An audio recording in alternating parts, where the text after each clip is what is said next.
Yeah. I, Paul Sherman, do swear that the testimony that I'm about to give to TRC of Liberia is the whole truth. It's nothing but the truth. So help me God. Welcome to the TRC public hearings, and thank you for your patience and for taking time off your busy schedule to come and share your experience with the Liberian people during the war. The commission is seated, fully to listen to you. I will do a very brief introduction so that you get to know who the commissioners are, following which then you can narrate your experience. At the extreme of my left is Commissioner Per Brown Bull, sitting at the end on my left. Next to her is John Stewart. Next to him is Commissioner Massa Washington. Next to her is Gerald Coleman. I am Jerome Fredier. Next to me is Commissioner Dede Dolope. Next to her is Bishop Arthur Kula. Next to him is Sheikh Kafuma Konen. And at the end is Commissioner Umu Sila. Welcome. This is your opportunity. If you care, you can stand or remain seated. I will ask you to kindly repeat your name again. My name is Paul Sherman. Paul Sherman. Yes. You live in Monrovia? Yes, presently I live in Monrovia. Are you employed? No. Self-employed? No. Nothing? Yes. Okay. You can remember your date of birth? Yes. Tell us, please. I was born on May 1st, 1972. Is it possible to be a little louder? Okay. So I was born May 1st, 1972 in Grand Cape Mon County. Thank you. You may proceed. Okay. What I'm about to talk here or say here is a life experience during the Civil War. And this happened or took place during the time when ECOWAS came to Liberia. Anyway, my mother is a Ghanaian. What was in Raw Sport. Her order came from the head of the rebel, the defunct NPFL, which is Charles Taylor. Other is men whom some of them are new by the name C.O. Meyer, Oliver Vanney, C.O. Cotter, one man, one also. It was a time somewhere in August, when Chancellor ordered them to arrest the various nationalities, most especially those that contributed to the ECOWAS or ECOWAS at that time. And the order was mandated, took us from Rasport, carried us all the way to Bomi County, Topmaberg. Then they summoned us to the city house, and later he took us to the magistrate court. But there was a lot of people of different nationalities among us. Some were Nigerian, Gambian, Sierra Leoneans, and Ghanaians also. They took the Ghanaians from Sales and carried them to magistrate court. And there were among us some already Liberian naturalized who were seeking for our release. They worked out at the modality, but there was no way until at last the late President Doe was captured. During that incident, people went there and explained, at least the president or the man whom they came for is already being captured. Why can't you people release the hostages as you people commanded? But some of them didn't listen. Most especially Oliver Vani, CEO Mayor and others, they said that you people have to be here until we get the final order from Charles Taylor.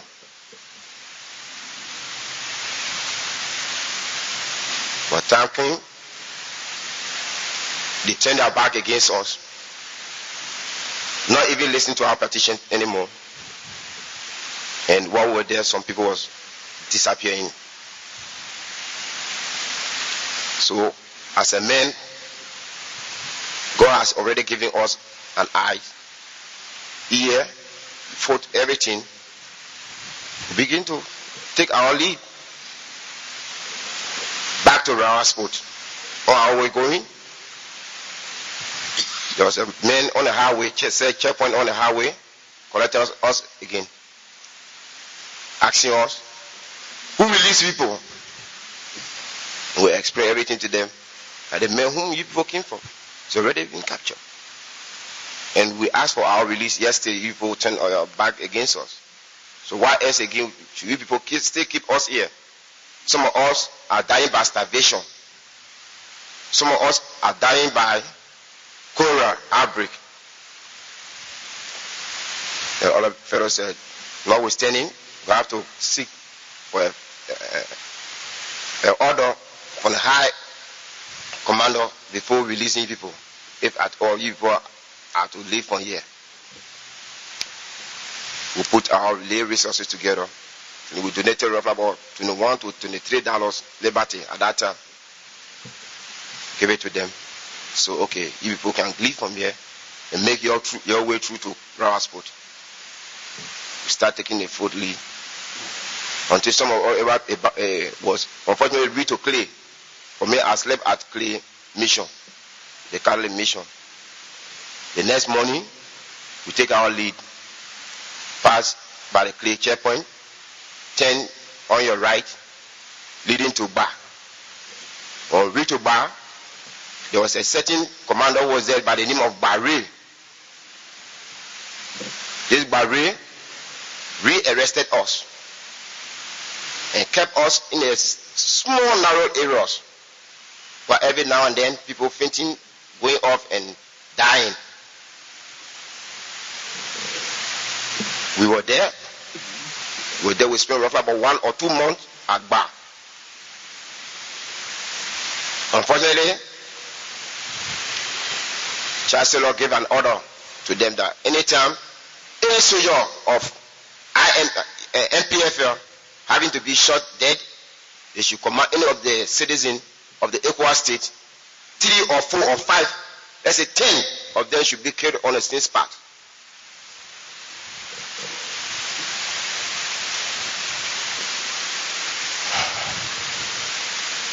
And this begin to take place. One night, they came and collected 20 of those men and carried them to Guthrie Plantation, saying that we are carrying these people to the plantation to go and work. Since they carried them, they never returned. And God so faced it, one night, there was heavy downpour of rain, where even when you knock anything, nobody cannot hear that sound. So some of the people decided to break the door. Others said, no, if we're having to break the door and people are having to see us, they will kill everybody. So one of them managed to burst the ceiling and pass through the zinc and make way for us. At that night, it was somewhere around 3 to 4. We started jumping, passing through the roof of the horse, jumping overboard. Anywhere you dash, that's it. And anywhere you see to shove your head is it. You go. So all of a sudden I fought among about 30 men.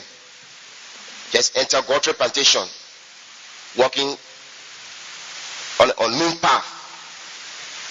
While walking, come across the Lofa River. Certain place there's no Roma, we have to jump in the water and get it on our side. We lead in it until we're about to reach to the sea and the river, the entering. So one of the soldiers saw us and re-arrested us again. At that time, they put us down and they tabby us from there. Bring us back to Bar. Coming to Bar, we pass to the mission. When we pass to the mission, who will go below with CEO Mayo. CEO Mayo start interrogating us. He even want to kill some of us. Whether I shot. Oh, CEO Mayo, he said, who among the group and call him my name? I said, I don't want Paul. So who are you? I said, I'm Paul Sherman. From where? I said, from Grand Cape Mount County. And what your reason of you being here? I said, I'm a student. I'm also Liberian, but unfortunately, my mother is a Ghanaian. And what they took me among the group and bring me all the way on this side here. With all what I experienced, they couldn't believe me and they add me among the group. It's okay. I, in particular, am coming to take you people to Bomi County. They will be there until we can finalize your living. It's okay, no problem. You want to check to a vehicle, there was no car, battery. Also, there was no gas in the car. Say, oh God, thank you. That there's no gas, no battery. So he ordered the soldiers to take us back to Bar. While we're going, soldiers start beating, torturing us here and there until we reach to Bar. When we reach to Bar, my ray got up. So, oh, these are my prisoners.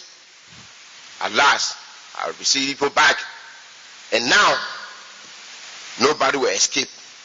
In fact, sir, Chancellor has already given me the order that I should kill any one of you. But I'm not going to use a single bullet. I'm only going to use my cutlass and chop everybody's head. And at that time, we were still in Tabe. Whether he ordered a small soldier and others to start beating us while we stay in Tabe. So that he carried us right to the market where they have the gutter is, and water was already settled there. He ordered me to eat the malt and eat raw cassava leaf as a goat. And I did that because I want to survive. Sent us back in a small narrow area. By us there was in Tabe for almost 3 days, 3 nights. Whilst we were in Tabe, a soldier came and just fired among us. Lay 3 people dead. They begin to shout. Even one person was wounded. Took the other person out and said, we'll carry him to Guthrie for treatment. He carried him, never returned again. Who was inside there. The place was too heated in the night. So one day I just called for, the place was too heated, no breeze, nothing. So I called for PP, somebody PP, so that I can drink in order for me to survive that night. I took the guy PP and I drank the PP. I couldn't make it. I have to PP myself and drink it. And the only way I could survive. But at that time, people were calling my name here and there. So one of the soldiers came, calling, Paul, who is Paul? I'm on the group every day and night. Just calling his name here and there. I told those people, nobody should come out and even say that, oh, Paul, this Paul they are looking for is inside here. So I get anybody, or else we all will die right here. So nobody can utter a word. Making back. Where is this poor man? I'm not calling him and he can't even show up. I'm here to save him. His mother has given me a lot of money for me to come and save him. I know it. He come back again with the same statement. Whether I show myself up. I said, here am I. So, okay, your mother has given me a huge sum of money for me to come and release you. Because we have found out that you are not a Ghanaian, you are a born Liberian. Just by that, your mother is a Ghanaian. That's it. At that time, this guy who I'm talking about, they call him Dawda, he's the joint security commander at that bar. I told him there's no water, nothing. We are dying. So please, can you help us with even a bucket of water? He said, okay, don't worry, get away from me. And I'm telling you, you should always be under cover and concealment. You shouldn't allow nobody to see you. Because if they happen to see you, you finish. And at that time, my hand was intervened, and all my hands was just like this. I can't even rest them down. My back, everything was beating so all my body. If I could remember one time, the same Barre sent some soldier men there inside there. Start juking us with nerve. One of them stuck my shoulder on the side here. That beat me. Couldn't mind, because we were still under hostage. We were still waiting for God's release. At last, this guy came with a bucket of water. I shared with those boys everything. Everybody gets something to drink. And later on, a block can come on for us. I share with them. Everybody gets something to eat. Small. But later on, some guys came from, I don't know where it is. They said that they came from on the front line. They corrected 7 persons right on the same spot. They killed everybody. Then they came in, picked among us, including me. Say, you pick out the body and carry them outside. I said, what? Sure. I think you want to kill me one for all, you can kill me. Look at me. My hands are all tied up. I can't even loosen them. Then he tell me that I'm going to lay for a dead body. And I never knew that human being, when you drop, it can be more than rock. Rocks, they cannot be heavier than that. So we can't make it. If people can help us with a wheelbarrow, then no problem. Then they go bring some kind of wheelbarrow for us. Maybe maneuver to put the first body inside. We will not take the body from here down to the church. Then we'll drop them there. And I see areas sometimes we can ask for excuse to go outside and go eat ourselves. Then we'll drop the body, everything on that side. The other man about to fire, I shout, see you, the other man want to fire me.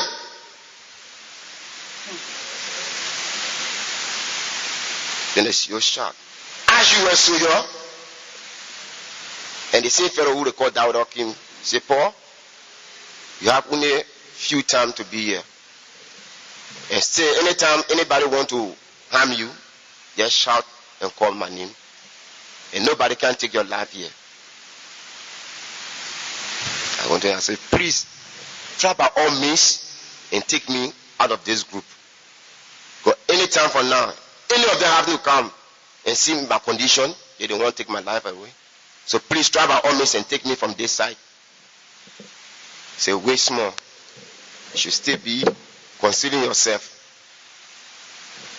Saturday, Sunday, afternoon, by 2 to 3, then a guy came from Rawasport by the name of Stephen. Another guy by the name of Kamara. Kamara was a Gizi guy also. And then Stephen here is a yoga. Stephen came. He asked for me to bring my ID card, everything. Show it to the commander. He said, yes, I well of this. And his mother has already given me some money for us to take him away. So while you are here, I'll give you the maximum so that you can take this man away. But the mayor mandated me that when we're ready to leave, if I did not work fast, and any of them happen to see me and fire me, when he goes home, you will tell my mother that he was bringing me, but based upon my own negligence, that's why they fire me. I said, hey God, how am I going to make it? But my hands, my body, everything is wet up. I was totally swallowed up. I can't even make it. Even the trouser that they bring for me, I couldn't even wear it. But my foot cannot even enter. I told him if he can bring any of the oversized trousers whatsoever for me, I can wear it so that I can move, because I was looking too bad off. And any of them having to see me when they came in. So he brought an overhaul. He said, Paul, I'll dress you like a soldier. And you should move like a soldier. I said, how come? I'm not a soldier. But how will I move like a soldier? I said, hey God, if it is your will that our Paul who's sitting down here to survive and to live and tell a story tomorrow, then let your will be done. And at that time, they have already killed my two brothers with me. Killed my uncle and the cousin, and also a friend of mine. They even go far off, they tie 7 people and lead them to the bridge, tie them up and throw them overboard while they are alive. When the man came, took me, we crossed the bridge. Going, we saw barrier coming, made me to dodge, fall in the bush. Then, after finish talking 1 or 2 things, they let him go. Came ahead of me and called, Paul! Say yes. Say, come on, they are gone. Came on. You rather want to give me the gun? I said, no, don't give me no gun. I don't know nothing about arm. You can rather give me your key bag. I will throw it. I'm a soldier. Then maneuver, put the bag right on my shoulder, pass my other hand inside, start moving. By the grace of God, we will manage to reach to Rasport. How we're going, there was a checkpoint right to Rasport, the water and sewage area. But I told him I can't make it. And I know that area is a death squad area. They having to see me. I don't think I will make it. They will kill me. So let me be to Tuso, and you go to Rasport, Fantita, and go and tell my mother, let us send Kino. I think we can pass under the water. It will be more preferable than to take the Roma just for that short area. And so we move from that area. That means we're in Rasport already. May he agreed, led me at Tuso, and went to Fantita and collected a vessel. By 6 o'clock he was there. Picked me up and put in a vessel, carried me to Fantita, took me from Fantita, sent me to Solima, carried me all the way to Zimi. There where I received my treatment. Where I received my treatment. Therefore I went all the way to Freetown Sese. There was a ship, took us from there, carried us in Ghana. And time came, I decided to come back to my motherland. So I decided. How come I left? I came. But today I thank God that I'm alive and TRC is present today to share our experience during the war. Because there are a lot of things that people committed during the war. There are a lot of crimes that people committed during the war.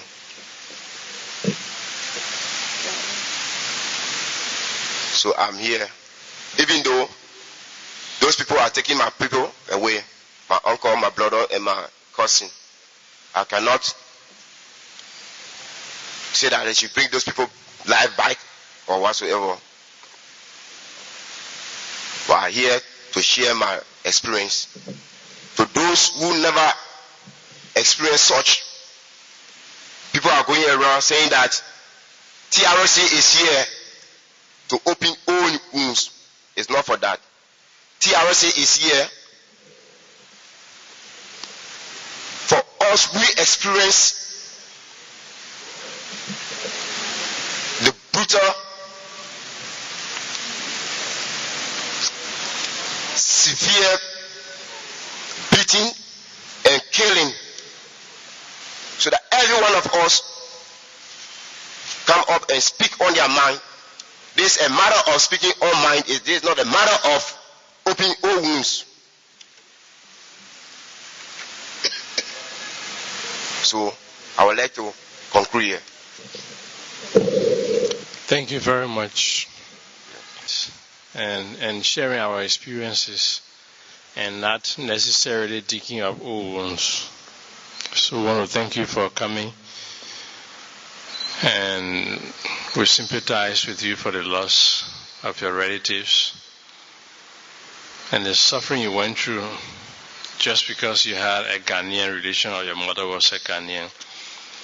All of that violates the constitution and laws of Liberia. It violates international laws, and the fact that you could come and take your time to let us know what was happening in that part of Liberia at that time is a contribution that is useful to the kind of work that we are doing.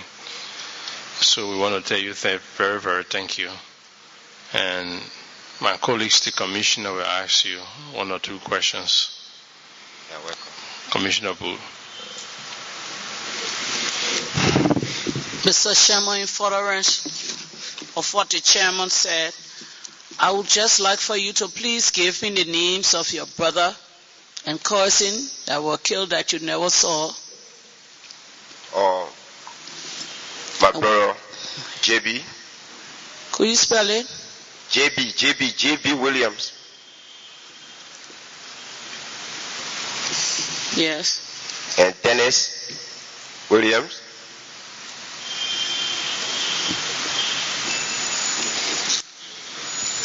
My uncle, Kobina Ando. Will you repeat that, please? Kobina Ando. Andrew? Ando, A-N-G-O-H. Do you know which group of people took them? It was before NPFL. NPFL? NPFL, yeah, before NPFL.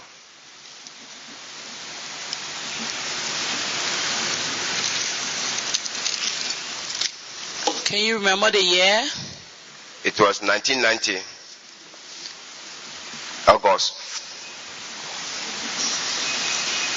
Was that in Kitman? Yes.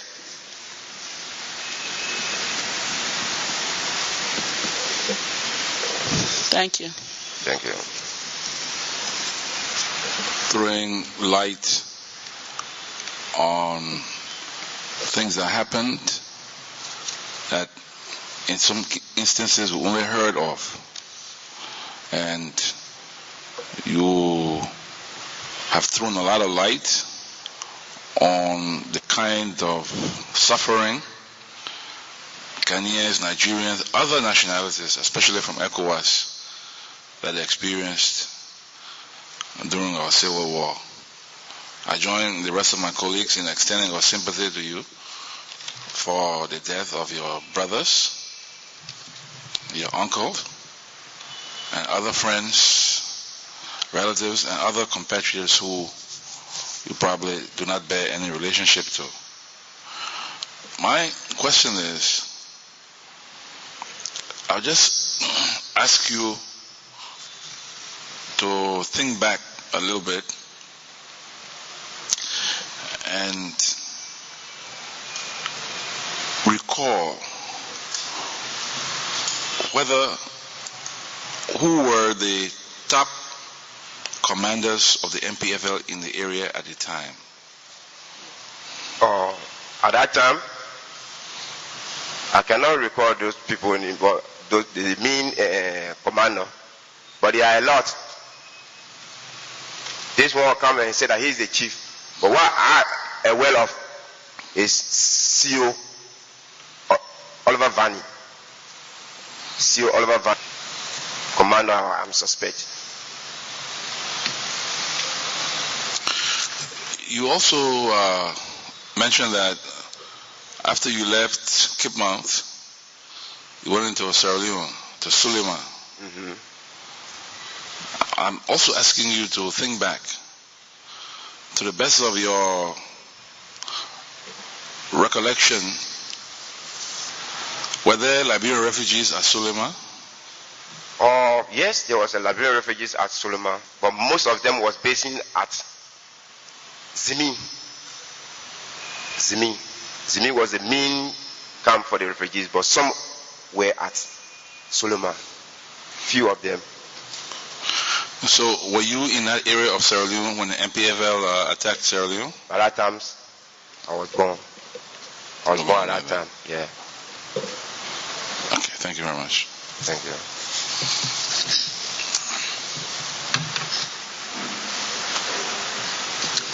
Mr. Sherman, yes. Good afternoon. Good afternoon. Can you hear me? Yes. Okay. Thank you for coming and sharing your story with us. We know a lot of people who have been hurt for many reasons will delay or hesitate in telling such, a painful story or recounting their ordeal. So we are grateful that you have embraced the TRC process and you think it's the best way forward for Liberians, especially victims like you, to have a voice. I have just perhaps one or two questions for you. You mentioned that your group was in Bomi County around the Clay Bar area where they had you all captive and they were executing people and doing other things, stabbing and what have you. My question here is, do you know or were you a part of the group of West African nationals, including Ghanaians and Sierra Leoneans and Nigerians, who were detained at one point in Tottenberg? Some of them were at the administrative building and some others were at the different compounds. They were detained and similar ordeal that you expressed also happened to them. Do you know about that group or were you a part of that group as well? I was a part of that group. You was a part of that yes. group. So what you're trying to say is that from your experience and what you saw, it was not just one place that they were rounding up West African nationals. It happened in Cape Mount County, it happened in Bomi County as well. Yeah, it happened. They took us from Cape Mount and sent us to Bomi. But not only Cape Mount alone. Okay. This took place in Marshall. Also in Buchanan City, where they took some people and carried them to Flamingo. But those that they carried on us, I can't tell them.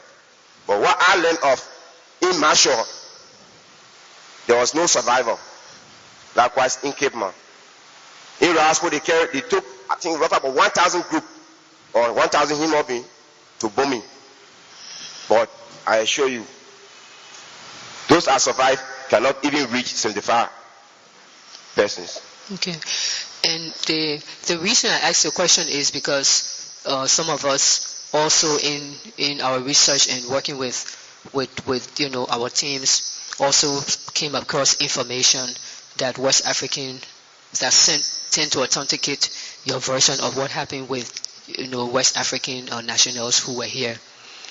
Now, besides the group that was taken from Cape Mount County, could you be able to estimate maybe the number of West African nationals who also suffered or who were also killed from Bomi County? For Bomi County, I estimate about 1,000 human. 1,000 persons, okay. But only, as I stated, 75 persons only survived at that time. Okay, now the survivors like yourself, do you see some of them, do you guys share experiences sometimes, would it be easy to find more survivors like you? Oh, yes. Yes. There are some here. Okay. I know you stated that you heard some of the soldiers, or some of it, if any one of the soldiers died, several West African nationals will be killed. Exactly. Did you at any time hear any other thing or any other reason why, besides that one reason that they were ill-treating you all and killing people? The main point is this. They said, according to their head chancellor, that these people who contributed troop to the ECOWAS state, they are here to fight or kill their people. So for that reason, any of their people is killed, they have to kill 5 of any of the nationality. Most especially the Ghanaians at that time. Okay. What happened with the women and children? Did you have women and children in your midst? What happened to them? I can recall there was one little boy by the age 5 to 6. Let's say 5 to 6 was among us. But besides that, there was no women. But the women were left behind. What happened to the little boy? He too received a severe torture. Even his wrist got broken by one of the soldiers. Do you know if he survived it? Is he alive? He survived. But he's not in Liberia now. Okay. Yeah. And he was from which country? From Ghana. Okay, so he went back home. His family took him. Yeah. Okay, thank you. Thank you. That you could come out and share your experience with us, because the work of TRC can only fully reach its goal as more people come out and share the truth, to let us understand the depth and level of activities that took place during this time. Your testimony has added a new dimension, that even to the extent of people coming as peacekeepers to this country, there was retaliation against their innocent citizens. So that point is really appreciated that you could share with us. Thank you very much. Thank you.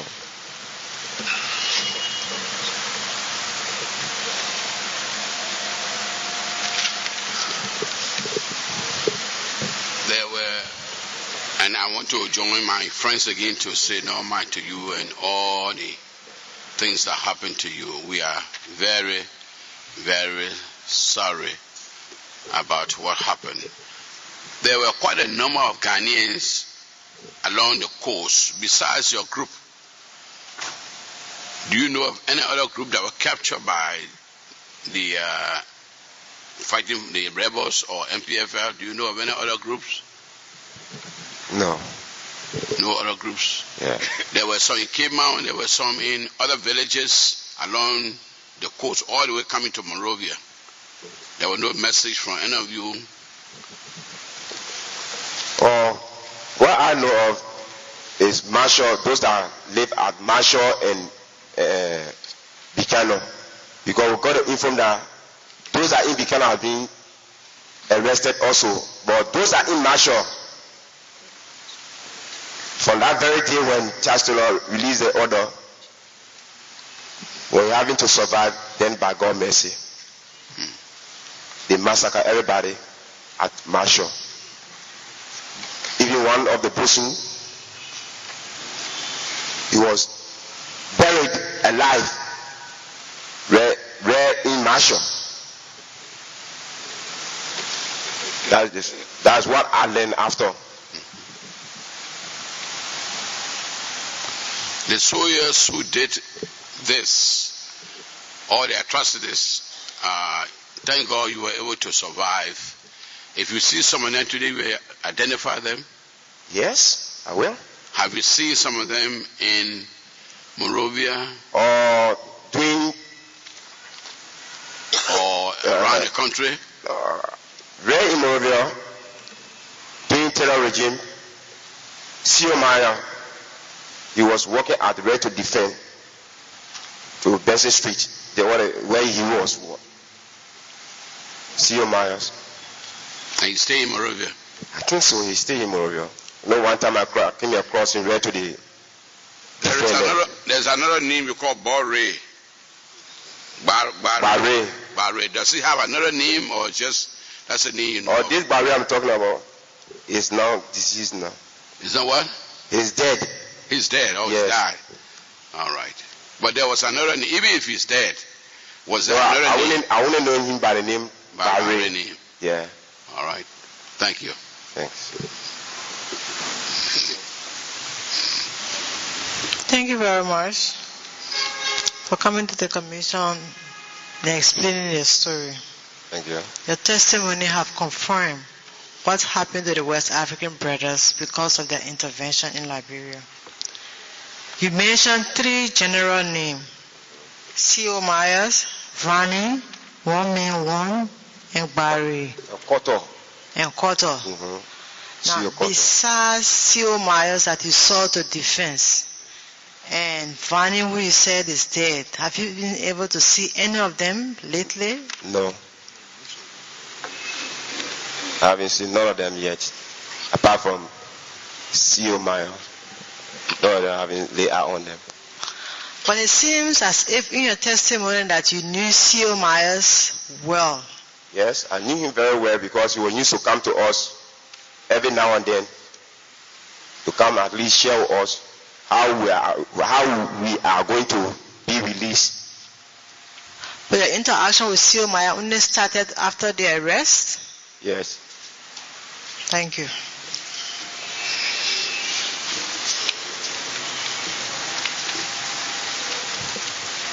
Mr. Witness, thank you very much.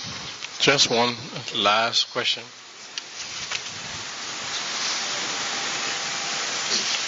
Mr. Sherman? Yes, ma'am. Just one last question for you. Considering the horrible experience that our West African brothers and experienced at the hands of rebel fighters at the time, and considering yourself, you see yourself as both a part of that community because your mother is Ghanaian and also you're Liberian, your father is a Liberian. How, if you were to speak for that community now, what would you say is the impression of that community, or how does that community feel now? What can we say about that community now? How do they feel about all this that has happened? Oh, even though it has happened, yes, it has happened, and the community knows very well that what has already taken place cannot be recalled back, or the loose people cannot, their life cannot come back again, even though they are hot. But what I want for the TRC to do is to at least reach to the various ECOWAS states, please, to sympathize with them. But for me, I have no problem with any other person. I totally forgive all those who committed the heinous atrocity. But I know deep down in my heart that my fellow or the others, they will also forgive those people. Okay, one last question. How do you think then that your community can fully benefit or assist us in this national reconciliation process that we are trying to undertake now? I feel that some of them have to come up at least to share their experience with TRC. I think that can bring peace also. Because I think some of them have that in mind. But they can, some of them, I know some of them can see some of those perpetrators.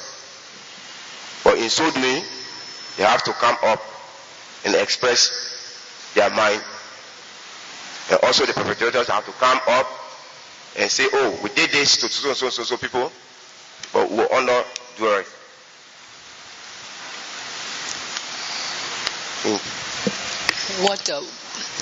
Sorry, I keep asking. I think it's just very important to understand how our other brothers and sisters who live with us, how this problem has affected them and how they feel. Hopefully this is my last question to you. How do you think, or how does your community feel about the issue of security? Are you beginning to feel safe again? Do you think it's easier and it's more acceptable or more comfortable living with Liberians again, like one people? How do they feel about the issue of their security? For their security, they feel much better.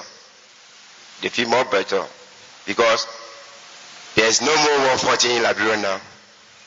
And moreover too, we have a legitimate government in power. And also we have Omil around. And if even Omil having to leave from here, their security is still secure. The Amasa who is sitting down here, I know that you cannot take my life. If you not take my life during the war, at this time where there is peace, you cannot make it. And I know that my security is in God's hand. Likewise, every one of them. Thank you. Just one little question. How did you get to know that Charles Taylor issued those orders to kill West Africans? Well, it was through their commanders. Their commander came on and said that this order was mandated by Charles Taylor, so they have to execute that order. Okay, thank you very much.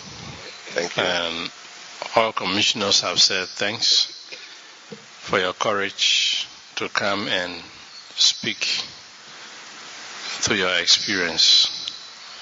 What you have done is on behalf of your dead relatives and friends who have gone. You've spoken on behalf of our West African community that lives here. And you've, like Reverend Coleman said, you have shed light and taken our investigation to a different level in terms of how West African nationals in our country were victimized. So I want to thank you for coming and assisting us with our work. Is there anything lastly you want to say to us before you leave? What I have to tell the Liberian people is this. We should keep telling people about this war. How war is not good. War is only meant by destruction, life, property, and even infrastructure basis. Because people didn't know, even the youth are coming up, they did not know how it takes.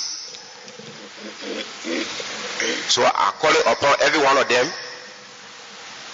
at least, to come up, those who were severely murdered or tortured during the war. They should come up and speak on their mind. Also, to the perpetrators, they should come up. They shouldn't wait until their name are called upon. They should take upon themselves and come up and explain what they did yesterday, so that their inner mind can be set free. I know some of them are working all around here. They are not pleased because they know very well that they did something to somebody for which they haven't come up and say, oh, sorry.